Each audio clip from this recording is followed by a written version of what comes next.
Sebuah unggahan video yang memperlihatkan kepanikan seorang pria pemilik mobil mewah Porsche 718 Cayman mendadak viral di jagat media sosial. Pria tersebut dibuat lemas lantaran kunci mobil sport mahalnya tertinggal di dalam kabin, sementara seluruh pintu terkunci rapat.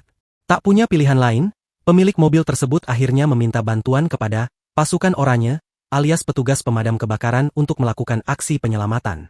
Momen menyesakan dada saat kaca mobil mewah tersebut harus dipecahkan pun menuai beragam reaksi dari netizen. Kejadian ini mulai menjadi perbincangan hangat setelah dibagikan oleh pemilik akun TikTok @calmebob_. Dalam unggahan tersebut, terlihat sang pemilik mobil hanya bisa pasrah melihat mobil kesayangannya dikerubungi petugas. Kepanikan sang pemilik bukan tanpa alasan, mengingat Porsche 718 Cayman merupakan kategori luxury car dengan sistem keamanan yang sangat canggih, sehingga sulit dibuka secara paksa tanpa alat khusus atau kunci cadangan. Berdasarkan rekaman video yang dia bagikan, tampak sejumlah petugas damkar dengan sigap mencoba menangani situasi tersebut.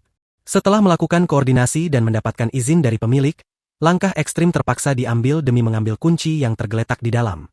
Petugas damkar menggunakan alat pemecah kaca untuk memberikan akses masuk.